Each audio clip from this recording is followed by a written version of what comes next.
نہیں، جیل میں ان سے بہت ساری دفعہ سیاسی بنیادوں پہ انہی قانون کے تحت ان سے ملاقات نہیں کرنے دی گئی کہ وہ جو ہے وہ سیاست کی اجازت نہیں ہے، اور یہ آن میں ریکارڈ بات کر رہا ہوں. تو جب وہ لندن میں تھے تو لندن میں تو کوئی کسی کو جانے سے ملنے سے نہیں روک سکتا نا، تو کمپیریزن نہیں بنتا. اگر ابھی خان صاحب کہیں اور ہوتے تو ہم تو نہیں روک سکتے تھے کسی کو کہ وہ آپ ملک سے باہر نہ جائیں.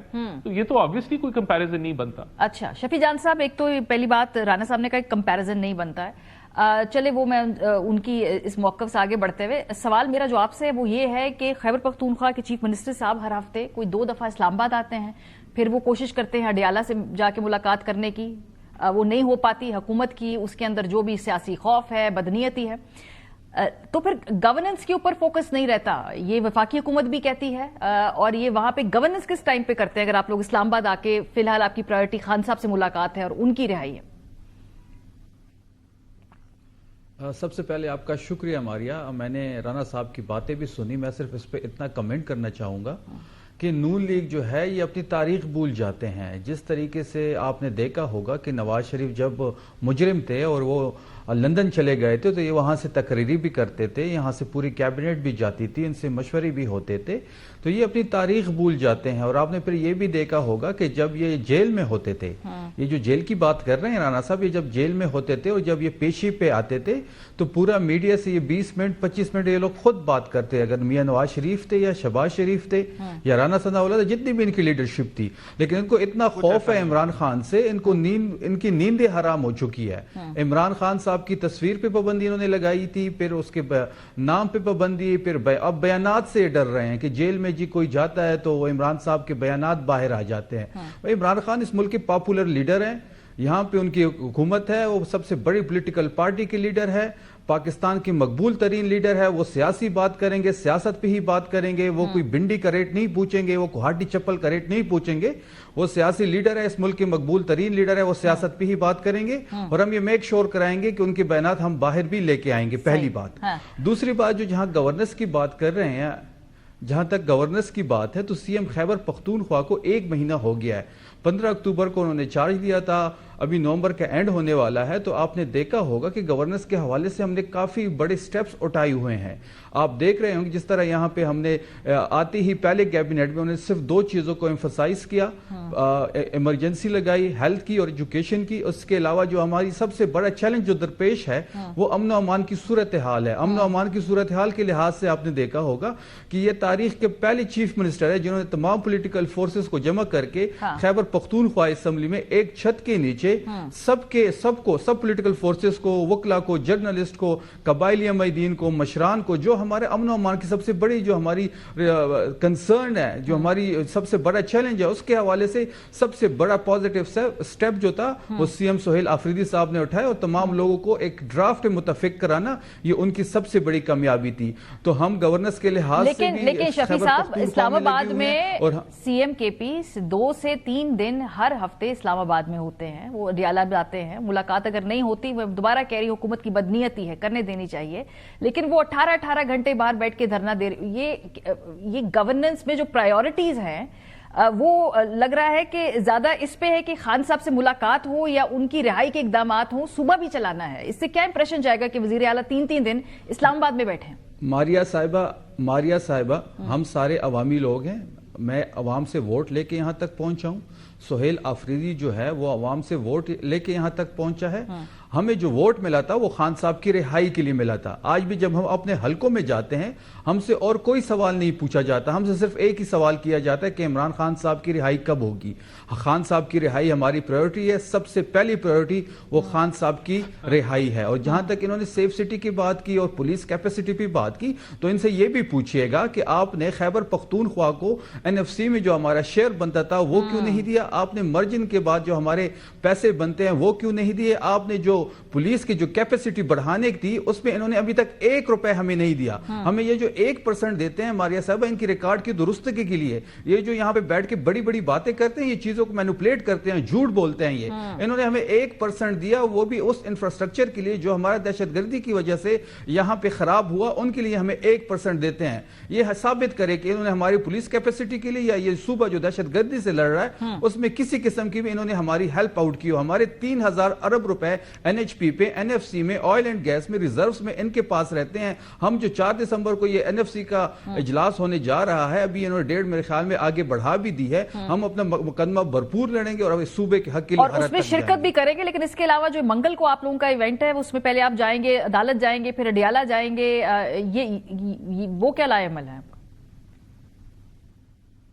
ماریہ صاحبہ بالکل, ہم منگل کو تمام پارلیمنٹیرینز, MNAs, MPs, سینیٹرز, پہلے ہم ہائی کورٹ جائیں گے, کیونکہ ہائی کورٹ جانا ہم عدالت سے ایک ریکویسٹ کریں گے, اپنی عدالت کے سامنے کھڑے ہو کے ہم یہ ریکویسٹ کریں گے ان پاکستان کی عدالتوں سے جہاں سے ہمیں انصاف کی کوئی امید نہیں ہے, لیکن ہم یہ کہیں گے کہ آپ عمران خان صاحب کے کیسز کیوں نہیں لگا رہے ہیں, کیوں ہمارے کیسز کو نہیں سنا جا رہا. 27 نومبر کو تاریخ تھی, اس کو سنے بغیر انہوں نے 20 دسمبر کر دی. تو یہ جو ایک مذاق لگا ہوا ہے, تو ہم پہلے جائیں گے ہائی کورٹ, ہم ہائی کورٹ سے ریکویسٹ کریں گے, درخواست کریں گے, اس کے بعد ہم جائیں گے عمران خان صاحب کی فیملی کے ساتھ اڈیالہ, اور اگر اڈیالہ میں عمران خان صاحب کی بہنوں کی ملاقات نہیں ہوئی تو وہاں پہ دھرنا بھی ہوگا, مذمت بھی ہوگی, جلسہ بھی ہوگا, جلوس بھی ہوگا. تو یہ ہزاروں کی تعداد میں اس بار منگل کو ہم جائیں گے اڈیالہ, اور یہ ہم پہلے سے کلیریفائی کر رہے ہیں, اور CM خیبر پختونخوا نے اس پہ بڑی کلیئر ڈائریکشن دی ہوئی ہے کہ ہم منگل کو ہم ہر صورت اڈیالہ جائیں گے, ان کی فیملی سے ملنے کا دن ہے. دیکھیں 302 کا جو ملزم ہوتا ہے وہ بھی اپنی فیملی سے ملاقات کرتا ہے, بیفور 5 سے اس کی ملاقات کرائی جاتی ہے. تو عمران خان صاحب سے فیملی 4 نومبر سے ڈسکنیکٹڈ ہے, ان کی صحت کے بارے میں ہمیں سیریس کنسرن ہے.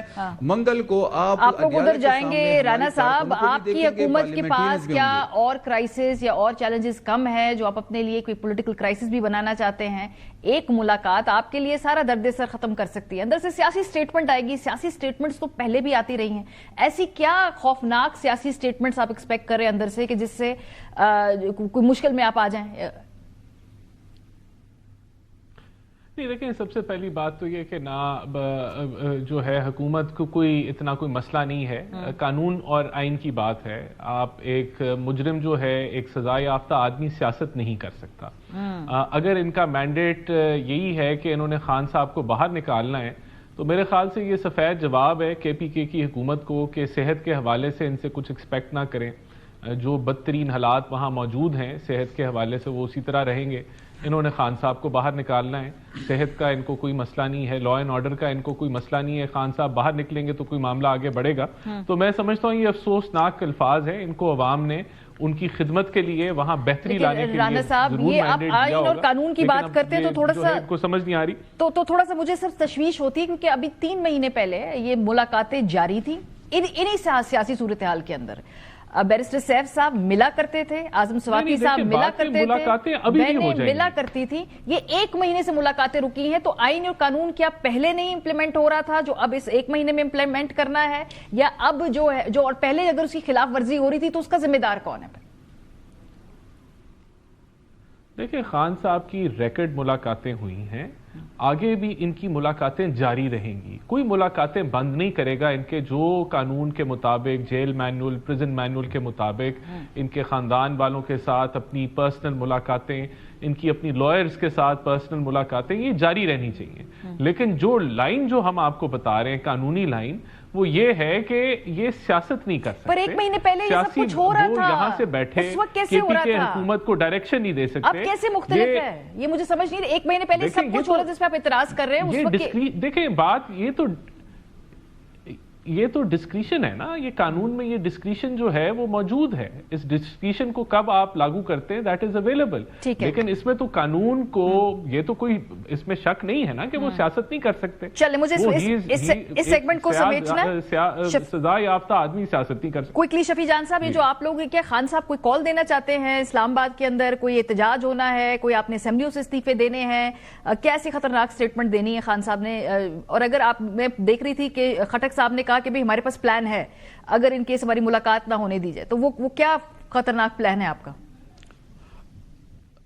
ماریہ دیکھیں, اتنی بڑی بحث رانا صاحب کے ساتھ نہیں کرنی چاہیے ملاقات کی بات پہ. ان کے اختیار میں نہیں ہے, یہ صرف ڈمیز ہیں, یہ صرف بیانات کے لیے ہیں. ان کے پاس کوئی اختیار نہیں ہے, نہ یہ ملاقات رکوا سکتے ہیں نہ کروا سکتے ہیں. دوسری بات, جہاں تک ہمارے پلان کی بات ہے تو بالکل ہمارے پاس پلان ہے, اور دیکھیں اگر خان صاحب سے ملاقات کے بغیر بھی تو یہ چیزیں ہو سکتی ہیں. اگر خان صاحب کی ملاقات تو ہماری نہیں ہوئی تھی, انہوں نے علی امین صاحب کو تبدیل کر دیا, ہماری ملاقات نہیں ہوئی تھی, انہوں نے مختصر کابینہ کا اعلان کر دیا. تو اگر کوئی میسج خان صاحب احتجاج کے حوالے سے کوئی تاریخ دینا بھی چاہتے ہیں تو اس کے لیے ملاقات کا ہونا ضروری نہیں ہے. لیکن ہم یہ چاہتے ہیں کہ یہ ہمارا رائٹ ہے, یہ عمران خان صاحب کا رائٹ ہے کہ وہ اپنی فیملی سے ملے, اپنی ذاتی مولد سے ملے, ان کی جو ڈاکٹرز ہیں وہ چیک اپ کے لیے جائے اور اپنی پولیٹیکل پارٹی کی لیڈرشپ سے ملے. یہ ان کا ثوابدید بھی ہے اور یہ ہمارا اختیار بھی ہے اور ہمارا قانونی حد بھی ہے اور ہمارے پاس پلان بھی ہے. ٹھیک ہے, بہت شکریہ. شفیع جان صاحب ہمارے ساتھ موجود ہیں اس سیگمنٹ میں. رانا احسان افضل صاحب ہمارے ساتھ موجود ہوں گے. تھوڑے اکانومی کے حوالے سے بھی بات کرتے ہیں. بھائی یہ بڑی کچھ افسوسناک اور تشویشناک رپورٹ سامنے آ رہی ہیں, خاص طور پہ بے روزگاری کے حوالے سے. بریک کے بعد پہ بات کریں گے, ہمارے ساتھ رہیے. Welcome back. حکومت کی بات سنے تو لگتا ہے جیسے اکانومی ایسی ترقی کی راہ پہ چڑھ گئی ہے کہ پرانی حکومتوں نے جو بھی گڑبڑ کیا, جو بھی اس میں بگاڑ لایا, حکومت اس کو راہ راست پر لے آئی ہے. لیکن فیکٹس اینڈ فگرز اتنے کوئی خوشگوار نہیں ہیں, بلکہ اگر میں کہوں تشویشناک ہیں تو غلط. یہ ایک نئی رپورٹ ہے, لیبر فورس سروے, اس میں انکشاف ہوا ہے. یہ 2024-25 کے مطابق گزشتہ 4 برسوں میں ملک میں بے روزگاری 6.3% سے بڑھ کے 7.1% ہوئی ہے, اور گزشتہ 4 برسوں میں بے روزگار افراد کی تعداد 45 لاکھ سے بڑھ کے 59 لاکھ افراد تک پہنچ گئی ہے. یعنی 4 سال میں 14 لاکھ مزید افراد بے روزگار ہوئے ہیں. ملک میں بے روزگاری ہر عمر میں بڑھی ہے. 59 لاکھ افراد میں سے 46 لاکھ پڑھے لکھے بے روزگار نوجوان ہیں. اور ذرا صوبوں کا اگر آپ کو بریک ڈاؤن بتائیں تو خیبر پختونخوا میں سب سے زیادہ ہے 9.2%, پنجاب میں 7.1%, بلوچستان اور سندھ کے فگرز بھی آپ کے سامنے موجود ہیں. لیبر فورس سروے کے مطابق 8 کروڑ 31 لاکھ افراد برسر روزگار ہیں. ان کو کم از کم اجرت اوسطاً 39,000 روپے دی جاتی ہے. ملک بھر میں تقریباً 18 کروڑ افراد ورکنگ ایج میں ہیں. کون سا صوبہ کم از کم کتنی اجرت دیتا ہے؟ اس میں بلوچستان کا سرپرائزنگلی نمبر زیادہ ہے, خیبر پختونخوا اور سندھ, اور اینڈ میں سب سے کم اجرت پنجاب دیتا ہے. ماہرین کے مطابق 7% بے روزگاری کی شرح عام طور پر تشویشناک سمجھی جاتی ہے. یہ عام طور پر ایک سست یا جدوجہد کرتی ہوئی معیشت کی نشاندہی کرتی ہے اور سماجی اور اقتصادی چیلنجز پیش کرتی ہے. پاکستان نے گزشتہ برس IMF کے ساتھ $7 ارب کے 3 سالہ پروگرام پر دستخط کیے تھے, جس میں تقریباً 50 شرائط پر عمل کرنا شامل تھا. IMF کی شرائط میں لیبر فورس سروے کروانا اور اسے شائع کرنا بھی اسی کے اندر موجود تھا. تو جو رپورٹ آپ کے سامنے آ رہی ہے یہ بھی IMF کی مرہون منت ہمارے سامنے آئی ہے. رانا احسان افضل صاحب ہمارے ساتھ موجود ہیں اور ہمیں اس وقت جوائن کر رہے ہیں ساتھ محمد زبیر صاحب, سابق گورنر سندھ, سینئر سیاستدان. یہ بے روزگاری کیوں بڑھ رہی ہے زبیر صاحب؟ یہ اس کی بڑی وجہ کیا ہے؟ کیا پاکستان کے اندر جو کمپنیاں ہیں وہ اپنا سرمایہ اس طرح نہیں لگا رہی ہیں, اس لیے جاب اپرچونٹیز کریٹ نہیں ہو رہی ہیں؟ کیونکہ حکومت کے اگر مانے ہنسے تو وہ تو بہت مختلف کہانی میں بتا رہے ہیں. یہ لیبر سروے فورس یہ کیوں کہہ رہی ہے؟ دیکھیں بڑے سمپل سے اسٹیٹسٹکس ہیں اور کوئی بھی نہیں اس کو ڈینائی کر سکتا. اگر ہم پچھلے 3 سال کا گروتھ ریٹ لے لیں ایوریج, تو کوئی کہتا ہے 1.7%, کوئی کہتا ہے 1.8%. تو اگر آپ اس کو کمپیئر کریں پاپولیشن گروتھ سے جو کہ 2.55% ہے, تو ظاہر سی بات ہے ہر چیز مائنس میں ہی ہوگی نا آپ کو, چاہے وہ بے روزگاری ہو, چاہے وہ غربت ہو, چاہے کوئی اور چیز ہو. دوسری بات یہ کہ investment is the starting point. اگر انویسٹمنٹ نہیں ہوگی تو کچھ بھی نہیں کریٹ ہوگا. جاب اپرچونٹیز کہاں سے کریٹ ہوئیں گی؟ پاکستان کی جس طرح سے جس تعداد میں پاپولیشن گرو کرتی ہے, اس کے لیے اگر آپ کی گروتھ ریٹ 5% یا 6% ہوگی تو جو ایڈیشنل لوگ لیبر مارکیٹ میں آتے ہیں ان کو پھر جا کے 100% نوکریاں ملیں گی, کیونکہ تقریباً کوئی 20 lakh 25 lakh jobs every year considering Pakistan کی پاپولیشن انکریز کے حساب سے آپ کو کریٹ کرنی ہوتی ہے. اب اگر آپ کا گروتھ ریٹ 1.7-1.8% ہے تو you are not able to create. پھر آپ کا جو انویسٹمنٹ ہے جو کہ 51 ایئرس کی لوسٹ شرح پر ہے, انویسٹمنٹ ٹو GDP, جس سے آپ موازنہ کر سکتے ہیں کہ کیا حالت ہے, 51 ایئرس کی لوسٹ لیول پر ہے, which is 13.8 to 14%. اب اگر آپ کی انویسٹمنٹ کا یہ حال ہو, اور اگر آپ میں ایک ماریا ایڈیشن کر دوں کہ اس کو تناظر میں اگر ہم دیکھیں کہ فار ایگزامپل انڈیا کا انویسٹمنٹ ٹو GDP از 33%, بنگلہ دیش کا 31%, اسی طرح سے کمبوڈیا, ویتنام, بنگلہ دیش سب کے تقریباً اس لیول پر ہے, ہمارا ہاف سے کم ہے. سو یہ تشویشناک. اور دوسری بات یہ ہے کہ اس کی وجہ سے پھر دوسرے انڈیکیٹرز, اگر آپ غربت لیں تو وہ تقریباً 44-45% پر ہے. تو مجھے نہیں پتا کہ یہ کون یہ دیتا ہے، نمبرز دیتا ہے جو جس سے یہ تاثر پیدا ہوتے ہیں. بائی دا وے وہ مت ختم ہو رہی ہے. میں لاسٹ پوائنٹ لوں گا. آپ کو پتا ہے یہ ابھی ایک سیمینار ہوا تھا اسلام آباد میں، SIFC کے جو نیشنل کوآرڈینیٹر ہیں جنرل سرفراز، انہوں نے کہا ہے کہ یہ اس طرح سے نہیں چل سکتا. پرائیویٹائزیشن منسٹر نے کہا ہے کہ انویسٹمنٹ اس لیے نہیں ہوتا کیونکہ ہماری گورننس ہی صحیح نہیں ہے.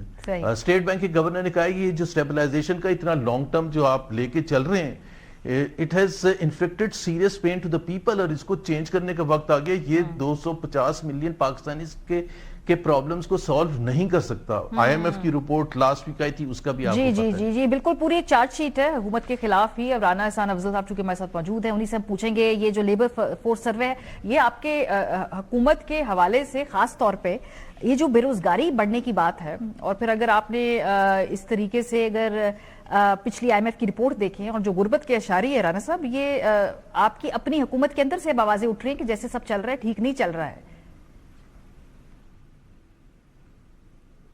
نہیں دیکھیں، ایسے نہیں ہے. اب مجھے تھوڑا سا ذرا اس کو ایکسپلین کرنے دیں.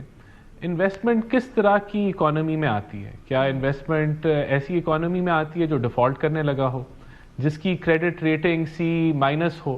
وہاں تو انویسٹمنٹ نہیں آتی نا. تو ہمیں جب یہ حکومت ملی تو یہ ملک دیوالیے پن کی باتیں ہو رہی تھیں، تو ہم نے اس کو سٹیبلائز کیا. اور جو IMF رپورٹ جس کی آپ بات کر رہی ہیں، اس نے ریفارمز کو انڈورس کیا ہے کہ اس حکومت نے بہت ساری ریفارمز کی ہیں.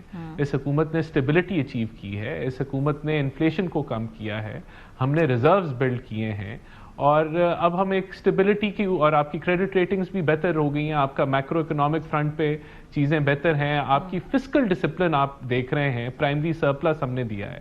تو یہ سارا کچھ تو جو ہیں وہ بالکل IMF بھی اس کو انڈورس کر رہا ہے. اب جو آپ نے بات کی بے روزگاری کے حوالے سے، یہ بالکل درست ہے کہ پاکستان کو 5-6% کی گروتھ چاہیے ہے کہ وہ ہر سال جو جاب مارکیٹ میں نئے لوگ آتے ہیں ان کی ابزارپشن ہو. ہم بھی اسی طرف جا رہے ہیں. ہمارے پاس ابھی 3-3.25 سال کا ٹینیور پڑا ہے، جس میں ہماری یہی اسٹریٹجی ہے کہ ہم نے ایکسپورٹس کو ڈبل کرنا ہے. سر کیسے؟ ہم نے کیونکہ یہ بڑے ایمبیشیس آپ کے فگرز ہیں، یہ آپ لوگ اکثر کہتے ہیں، لیکن کرنا کیسے ہے؟ یہ پلان یا یہ چوک آؤٹ آپ لوگوں نے کر کے نہیں بتایا؟ میں وہی بتا رہا ہوں نا جی. دیکھیں میں وہی بتا رہا ہوں، آج بھی اگر ہم چاہیں تو ہم بڑے آرام سے 5-6% کا گروتھ ٹارگٹ اچیو کر سکتے ہیں. لیکن اگر وہ کنزمپشن بیسڈ ہوگا، اگر وہ امپورٹ لیڈ ہوگا، تو اس کے نتیجے میں پھر سے ہمارے پاس ایک کرنٹ اکاؤنٹ ڈیفیسٹ آ جائے گا. تو ہم وی آر ورکنگ، ہم ICT کے اوپر کام کر رہے ہیں کہ ہماری سروسز کی، اور 20% سالانہ تقریباً لگ بھگ اضافہ ہے آپ کی سروسز کی ایکسپورٹ کا. ہم نے یوتھ پروگرامز لانچ کیے ہوئے ہیں، ہواوے کے ساتھ مل کے ہم 3 لاکھ یوتھ کو ٹرین کر رہے ہیں. ہم ایگریکلچر میں کیپیسٹی بلڈ کر رہے ہیں کہ ہم اس کے اندر، اور اسی طریقے سے جو باتیں یہاں کی کہ بالکل ٹیکس ریٹ بہت زیادہ ہے اور ہمیں اسے کم کرنا ہے، لیکن ہم IMF کے پروگرام میں بھی ہیں. تو یہ سارے دیکھیں، یہ ایک ٹرانزیشن ہے جس میں ہم نے گروتھ کی طرف بڑھنا ہے، لیکن ہم نے اپنی ریفارمز کو بھی نہیں چھوڑنا، اور ہم نے گروتھ بھی لے کے آنی ہے جو سسٹینیبل ہو، جس میں کرنٹ اکاؤنٹ ڈیفیسٹ جو ہے وہ بہت کھل کے نہ آ جائے. جس کی آپ نے مجھے ٹائم لائن دے دی ہے 3.5 سال، 3.5 سال والی. زبیر صاحب یہ جو کہہ رہے ہیں کہ 3.25 سال کا، اس 3.25 سالوں میں بالکل اڑان. دیکھیں میں اس پہ ذرا رسپانس لے لوں، پھر میں آپ کی طرف واپس آتی ہوں. زبیر صاحب 3.25 سال کی ٹرانزیشن کا ٹائم لائن دیا ہے. ایک رف سی بات ہے، میں اس کو بالکل I won't hold it against them کہ بالکل آپ یہ بات کر رہے ہیں، لیکن یہ ایک سلو پروسیس ہے، یہ گریجول پروسیس ہے، یہ انکریمنٹل پروسیس ہے. یہ حکومت پہلی بات تو میں درست کر دوں ٹائمنگ کے حساب سے. ان کو آئے ہوئے 4.25 سال ہو گئے. اپریل 2022 میں آئے تھے، اور شہباز شریف صاحب کی تقریر اٹھا کے دیکھ لیں تقریریں کہ 6 مہینے میں معیشت کو ٹھیک کر دوں گا.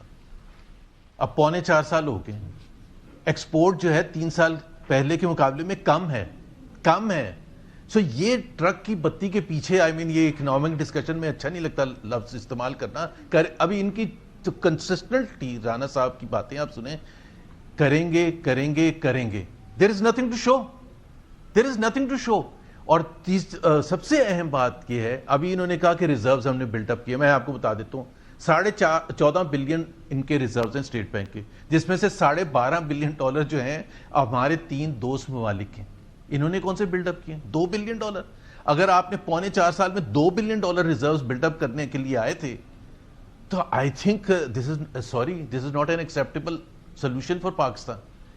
2 بلین صرف 3.25 سال میں. آپ 3.25 سال پہلے یہ جو کہہ رہے ہیں نا ڈیفالٹ ہو رہا تھا، تو اس وقت $16.8 بلین تھے اور دوست ممالک کے $9 بلین تھے، یعنی کہ 7.5 بلین کرنٹ اکاؤنٹ ڈیفیسٹ بھی بتایا نا کتنا تھا اپنے تھے. میں بتا رہا ہوں، میں اس کا جواب دیتا ہوں. بھائی مئی 2018 میں جب پی ایم ایل این چھوڑ کے گئی تھی تو $19 بلین تھے. عمران خان کی حکومت میں بہت زیادہ تھے، $17 بلین تھے. لیکن کرنٹ اکاؤنٹ ڈیفیسٹ کو ٹھیک کرنے کا ماریا بالکل ایسے ہی ہے ان کا کہ میرا پیٹرول کا خرچہ بہت ہوتا ہے، میں کاریں بند کر دوں چلانا. بھائی آپ نے انفلکٹ کیا pain to achieve that, inflict کیا ہے، پاورٹی میں لوگوں کو دھکیلا ہے، آپ نے بے روزگاری میں دھکیلا ہے، آپ نے مہنگائی میں دھکیلا ہے، آپ نے انویسٹمنٹ تباہ کیا، آپ نے گورننس آپ کی صحیح نہیں ہے. آپ نے کیا ہے؟ آپ آئی ایم ایف کی رپورٹ کی چارج شیٹ دیکھ لیں. آپ بول دیں کہ آئی ایم ایف جھوٹ بول رہے ہیں. آپ آئی ایم ایف نے یہ کہا ہے کہ ان کی policies are designed to ensure rich remain rich and poor remain poor. Their policies are designed to ensure. اور انہوں نے یہ بھی کہا کہ فلاٹ پالیسیز کی وجہ سے جو گروتھ اچیو کرنی بھی تھی وہ کر نہیں پا رہے ہیں، اور مڈل کلاس کی جو کمر توڑی اس کو مت بھولیں. زبیر صاحب خیر رانا صاحب اس کو جواب دیں، پھر میں سیگمنٹ کو سمیٹوں گی. جی نہیں دیکھیں، یہ کہنا کہ ہوئے گا ایسے ہوئے گا ایسا نہیں ہے. اسی آئی ایم ایف رپورٹ کو پڑھیں نا، وہ بتا رہے ہیں کہ آپ نے اسٹیٹ بینک کے حوالے سے ریفارمز کیے ہیں، آپ نے ریگولیٹری فریم ورک کے حوالے سے ریفارمز کیے ہیں. وہ اس چیز کو ریکگنائز کر رہا ہے کہ آپ ایک فسکل ڈسپلن کے اندر ہیں، آپ نے پرائمری سرپلس دیا ہے. وہ انفلیشن کی کمی کو وہ ریکگنائز کر رہا ہے.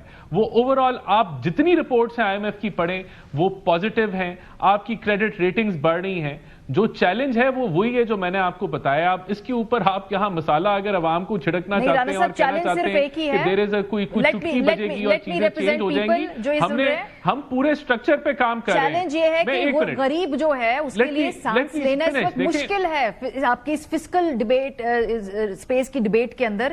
بالکل ہمیں اس چیز کا ادراک ہے، ہمیں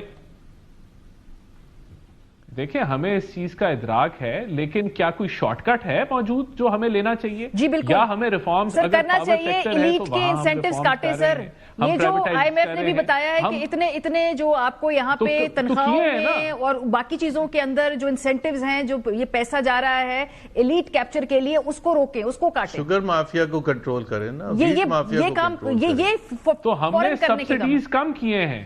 ہم نے دیکھیں ہم نے تو سبسڈیز ریموو کی ہیں، جو بڑے ایلیٹ سیکٹر کو سبسڈیز مل رہی تھی اس میں ہم کمی لے کے آئے ہیں.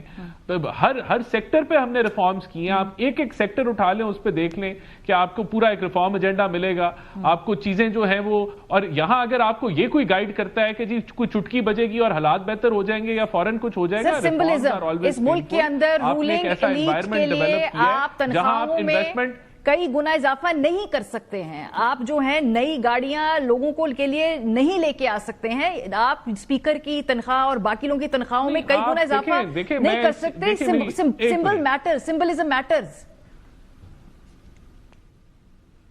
دیکھیں یہ سمبولک چیزوں پہ آپ بات کر رہی ہیں، یہ علیحدہ ٹاپک ہے. اس کا معیشت کی اوور آل اگر آپ نے بات کرنی ہے اور ریفارم ایجنڈا کی بات کرنی ہے، that is something else. اگر آپ نے پاپولسٹ باتیں کرنی ہے کہ بالکل جی تنخواہیں بڑھ گئی، اس سے اونڈا ہونے لگا حکومت کا، تو آپ یہ کہہ سکتی ہیں، اور یہ اپیلنگ بھی ہے. It is very appealing, but it is یہ ہم اکانومی کو نہیں ڈسکس کر رہے، پھر then we are talking about something else. Reforms are under way. ہم ہر سیکٹر میں ریفارمز کر رہے ہیں. سرکولر ڈیٹس کنٹرول ہو رہے ہیں، چاہے وہ پاور میں ہو، گیس کے اندر ہو. ہم پرائیویٹائزیشن کر رہے ہیں. پی آئی اے کی second bidding is under process. اور اگر آپ سمجھتے ہیں کہ یہ سارا فورن پہلے 6 مہینے میں ہو جانا تھا، تو وہاں ایسی اکانومی جس کی کریڈٹ ریٹنگ خراب ہو، وہاں یہ چیزیں اتنی جلدی نہیں ہوتی. انہوں نے کہا کہ جو اسٹیبلٹی آ گئی ہے، جی انہوں نے کہا کہ جی یہ جو باتیں ہیں کہ جہاں پہ آپ ایلیٹ کی بات کریں وہ پاپولسٹ اسٹیٹمنٹ ہے. چلے میں آپ کے اس موقف کو آگے رکھتی ہوں. انٹینٹ نظر آ رہی ہے ایلیٹ کے نہیں، دیکھیں انٹینٹ ہی پر آئی ایم ایف نے کہا ہے کہ انٹینٹ اس حکومت کی، اس سسٹم کی یہ ہے کہ اٹ انشورز کہ پور ریمین پور، پروکیورمنٹ رولز کو بینڈ کیا جاتا ہے، ریلیکس کیا جاتا ہے. اس میں لکھا ہوا ہے یہ فیورٹس کو ٹھیکے دیتے ہیں، یہ کرپشن بیچ میں ہوتی ہے. اس میں آپ رپورٹ کو آپ ایک ایک لفظ اٹھا کے پڑھیں اور آپ کہیں کہ یہ پروکیورمنٹ کر دی ہے بھی. It is such a strong indictment. بات سنیں جی، وہ کہہ رہے ہیں کہ ای پروکیورمنٹ کر دی ہے، وہ ریفارمز کے ایجنڈے میں ای پروکیورمنٹ کر دی ہے، اگلے اب نہیں ہوگا. پروکیورمنٹ تو آپ کہیں نا کہ آئی ایم ایف پھر غلط کہہ رہے ہیں. آئی ایم ایف نے یہ کہا ہے کہ اگر آپ کا گورننس سسٹم صحیح ہو تو 6% سے زیادہ گروتھ ریٹ ہوگی. آپ کی گروتھ ریٹ 1.8% ہے ایوریج 3 سال کی. I mean see the gap what IMF is saying and what you are saying. چلے میرے پاس جو تھوڑا اس کا سب سے زیادہ جو پین ہے وہ آپ نے غریبوں کو، ایبسولوٹلی کمپلیٹ اگریمنٹ. مجھے اس سٹیٹمنٹ کو، اس سیگمنٹ کو یہاں پہ سمیٹنا بہت شکریہ. ہمارے احسان افضل صاحب موجود تھے، زبیر صاحب موجود تھے. بریک پہ جائیں گے، جب واپس آئیں گے سپریم کورٹ کا ایک تاریخی فیصلہ آپ کے ساتھ شیئر کرتے ہیں. بریک کے بعد ہمارے ساتھ رہیے. Welcome back. سپریم کورٹ کا ایک اہم فیصلہ، طلاق 90 دن بعد ہی مؤثر تصور کی جائے گی. سپریم کورٹ نے طلاق سے متعلق شوہر کی درخواست پر فیصلہ سناتے ہوئے قرار دیا کہ مسلم فیملی لاز آرڈیننس 1961 کی دفعہ 7 کے تحت 3 طلاق سمیت کسی بھی شکل میں دی گئی طلاق اس وقت تک مؤثر نہیں ہوگی جب تک 90 دن کی مدت پوری نہ ہو جائے. سپریم کورٹ کے فیصلے کے مطابق اگر خاوند نے بیوی کو طلاق کا حق بلا شرط تفویض کیا ہو تو بیوی کو طلاق واپس لینے کا حق بھی مکمل طور پر حاصل ہے. چیف جسٹس یحییٰ آفریدی، جسٹس شفیع صدیقی اور جسٹس میاں گل حسن پر مشتمل سپریم کورٹ کے 3 رکنی بینچ نے اپنے فیصلے میں کراچی کے شہری محمد حسن کی درخواست نمٹاتے ہوئے قرار دیا کہ یونین کونسل اور سندھ ہائی کورٹ کے فیصلے قانون کے مطابق تھے. 7 اکتوبر 2024 کو سندھ ہائی کورٹ نے یونین کونسل کے دونوں فیصلوں کو درست قرار دیتے ہوئے درخواست مسترد کر دی تھی، جس کے بعد شہری نے سپریم کورٹ سے رجوع کیا تھا. عدالتی فیصلے میں کہا گیا کہ سندھ ہائی کورٹ نے قرار دیا تھا کہ شوہر کی جانب سے طلاق کا حق تفویض کرنے پر بیوی کو طلاق واپس لینے کا حق حاصل تھا. بیوی نے 90 دن کے اندر طلاق کا نوٹس واپس لیا، اس لیے طلاق مؤثر نہیں ہوئے. پروگرام کا وقت ختم ہو گیا. اپنا فیڈ بیک دینا مت بھولیے گا. خیال رکھیے. خدا حافظ.